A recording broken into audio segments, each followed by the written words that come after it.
여러분, 이왕이면 하는 김에 이런 생각에 열중하다 보면 어느새 생각보다 일이 커져 있는 경우 가끔 경험하시죠? 우스갯소리로 처음에 경차 하나 볼까 해서 자동차 매장에 왔는데 경차 풀옵션이 이런 가격이면 준중형 일반 모델이 낫지 않나? 준중형 풀옵션이 이 정도면 이왕이면 중형 기본 모델로 갈까? 이렇게 이왕이면 반복을 거듭하다 어느새 정신 차려보니 벤츠 S클래스 풀옵션 계약서 사인을 하고 있다는 이야기도 있죠. 물론 이런 극단적인 몇몇 경우를 제외하면 대부분 비교 분석과 가성비에 열중하는 일은 보다 긍정적인 결과를 불러올 때가 많아요. 과거 90년대 전자제품의 메카 용산전자 상가에선 이왕이면 심리를 역이용해서 눈탱이 치며 손님에 따라 정가의 몇 배 마진을 남기고 위협까지 하는 것으로 악명 높았지만요. 갈수록 정보 공유와 비교 검색이 생활화되며 스스로 도태되고 말았죠. 그렇게 우리는 작은 부분 하나까지 모든 면에서 최상의 상황을 추구하는 데 익숙해 있어요. 하지만 이처럼 비교의 민족이라 불릴 만한 한국인들의 행동에 당황스럽다는 외국인이 많은데요. 어떤 내용인지 함께 볼까요?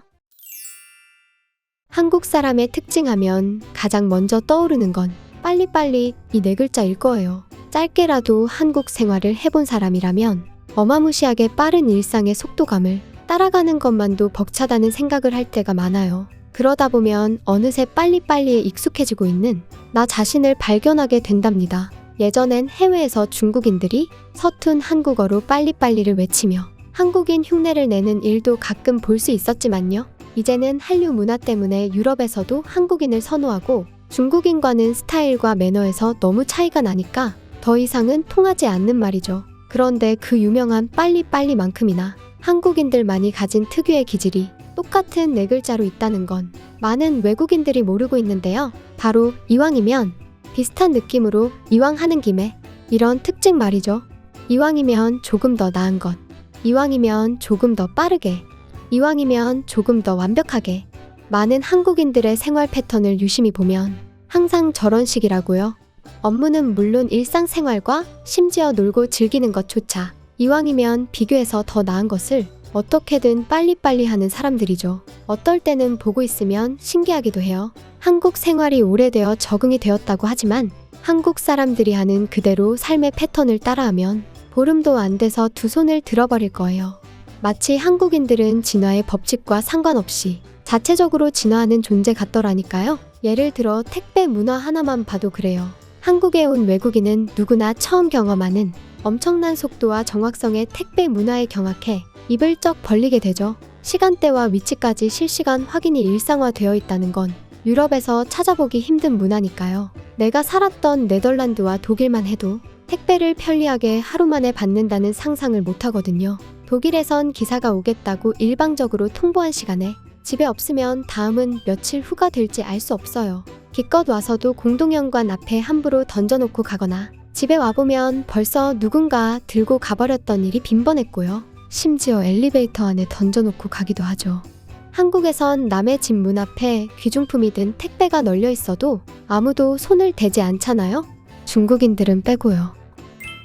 한국 택배 시스템만의 훌륭함이 아니라 한국인들이 보여주는 품격이라고 생각해요. 여기에 그치지 않고 어느샌가 새벽 배송이 나오더니 이제는 당일 배송까지 보편화되고 있는 현실이죠. 이왕이면 더 빨리빨리 더 편리하게를 추구하다 보니 불과 몇 년 사이에 세계 최고의 택배 문화가 만들어졌고 지금도 쉴 새 없이 새로운 시스템으로 개선되고 있죠. 아마 유럽에 한국 같은 시스템이 갖춰지려면 반세기가 지나도 가능할지 모르겠다니까요. 한국에서는 모든 생활이 이런 식이잖아요. 이왕이면 이 마인드를 추구하다 보니 개선하고 발전하는 것도 당연하게 빨리빨리 따라간다고 할까요? 그걸 보면 한국 사람들은 끊임없이 비교하며 더 나은 것을 찾아가고 발전시키는데 인생을 투자하는 사람들 같다는 생각도 들고요. 어떨 땐 보고 있으면 최상의 결과를 내는 것보다 비교하는 과정과 최선의 결과가 나왔다는 만족감 자체를 즐긴다는 느낌까지 든다니까요. 그래서인지 많은 외국인들이 한국 사람들을 일 중독으로 오해하곤 하죠. 그러나 한국 사람들에게 휴식이란 개념은 유럽과 무척 다르다는 것을 인정해야 해요. 그들은 일을 하지 않는 상황 그 자체를 휴식이라 여기거든요. 그러니까 일 중독이 아니라 그냥 멍하니 시간 낭비하며 쉴 바엔 이왕이면 뭔가 더 보람이 있는 걸 찾는 행위도 휴식이라고 생각하는 거예요. 그러니 휴식 시간에도 끊임없이 무언가를 하고 있는 거죠. 친구 만나서 술을 마시거나 클럽에 가거나 운동, 공부, 어학 등 스스로 비교해서 모자란 부분을 더 나은 방향으로 채우려고 애쓰는 것처럼요. 한마디로 이왕이면 같은 시간을 쓰더라도 어제보다 더 나은 결과를 찾으려 하는 사람들인 거예요. 유럽의 관점에선 전혀 휴식 같지 않아 보이겠지만요. 아마도 한국 사람들은 아무것도 안 하고 쉬는 건 죽어서도 할 수 있는데 시간 아깝게 지금 할 필요가 없다고 할걸요? 이왕이면 쉴 때 해야지 라고 말하면서요. 그런데 어째서? 왜? 뭐든지 이왕이면 빨리빨리 시간과 에너지를 몇 배 더 쓰는 한국 사람들이 같은 나이에 나보다 다들 최소 10살 이상 어려 보이고 세계 최강의 동안인 거죠? 아니 다들 이왕이면 늙지 않기로 한 건가요? 나이 먹는 시간도 아까워서 그런 건가요? 무엇보다 가장 황당한 게 이거라고요. 이건 정말 불가사의 아니냐고요.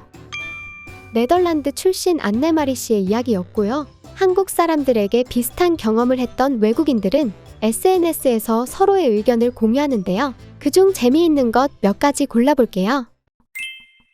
한국인들은 불필요한 시간 낭비하는 걸 절대 용서할 수 없는 사람들처럼 보일 때가 많죠.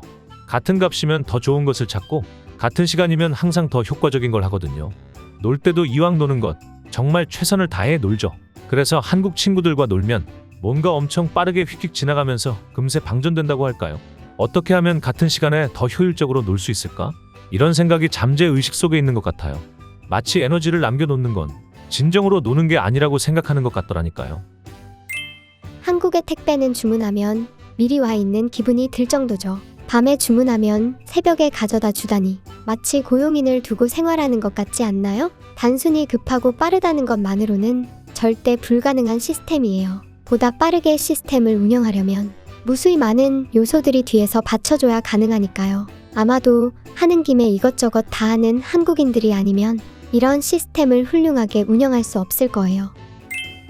내가 한국에서 유학 중일 때 항상 이해가 되지 않은 건 한국 사람들은 어째서 뭐든지 비교를 하냐는 거였어요. 그리고 이왕이면 이거보다는 이거, 그래도 이것보단 그게 나으니까 이런 식으로 더 나은 것을 골라서 하는 행동이 너무 피곤하게 느껴졌죠. 그런데 조금 시간이 지나면서 그들은 작은 것 하나에도 최적의 효율을 무의식 중에 찾고 있다는 걸 깨닫게 되었어요.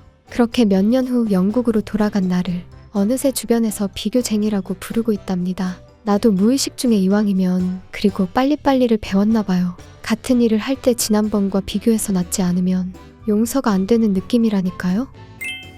한국 사람들은 유난히 비교하길 좋아하는 것 같아요.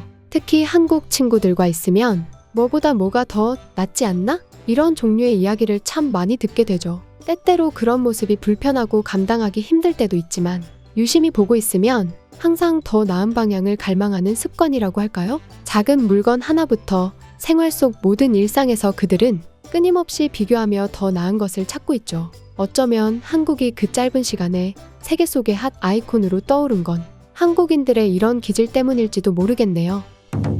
이처럼 항상 어제보다 더 나은 오늘, 지금보다 더 나은 미래를 추구해온 한국 사람들, 빨리빨리와 이왕이면 정신이 매개가 되어 빠른 속도와 효율성을 동시에 추구할 수 있는 세계에서 유일무이한 한국을 만들어 온 거죠. 지금 이 순간도 끊임없이 더 나은 것을 찾아 각자의 자리에서 최선을 다하고 이왕이면 더 좋은 한국을 만들어 온 여러분에게 이런 말씀 한마디 건네드리고 싶네요. 더도 말고 덜도 말고 한국만 같아라. 네, 한국 사람들 마음속에 깔려있는 이왕이면 이왕 하는 김에 외국인이 바라본 시각에서 인용해봤습니다. 전에 네덜란드 커피숍 이야기, 영상에 등장했던 코엔 씨, 그 아저씨 부인이고요. 한국 사람들 참 비교하기 좋아하고 모든 면에서 이왕 하는 김에 더 좋은 것을 찾는 모습에 관해 다양한 대화를 나눴던 걸 영상으로 재구성해봤습니다.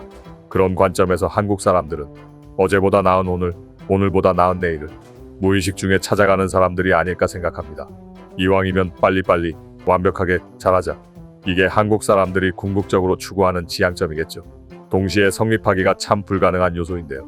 지금 자신의 위치를 항상 자각하고 있어야 모자란 부분을 채우고 발전해 나갈 수 있잖아요. 그래서 끊임없이 비교하고 이왕이면을 외치는 건 실시간으로 진화하는 한국 사람들의 숙명 같은 일일지도 모르겠습니다. 이런 부분이 폐허 속에서 다시 일어나 눈부신 발전을 이루고 언제나 좋은 것, 더 좋은 것을 끊임없이 찾아가는 한국의 원동력이지 않을까요? 그래서 한국의 전성기는 아직도 찾아오지 않았다고 봅니다. 왜냐면 이왕이면 더 나은 전성기를 추구하기 때문에 매일매일 전성기를 갱신해가고 있으니까요. 단지 세상 모두가 그 사실을 깨닫기 위해서는 시간이 필요한 것뿐이죠. 한국이 너무 빨리 달려나가서 외국인들이 멀리서 보고 듣는 한국은 이미 과거로 지나간 한국의 모습이라는 느낌? 한국에 대해 인식하고 나면 이미 그 모습보다 한참 앞서 나가 있으니까요. 여러분이 반드시 기억하셔야 할 건 우리는 우리가 미처 느끼지 못하고 있는 장점을 정말 많이 가지고 있다는 것. 한국인으로 자부심을 느낄 수 있는 일 정말 많습니다. 미처 인식하지 못한 부분을 찾아 알려드리는 게 제가 채널을 운영하는 목적이기도 하고요. 언제나 내가 생각하는 것 이상으로 한국은 좋은 나라라는 사실 가슴속에 간직하시길 바라면서 오늘 영상을 마무리하겠습니다.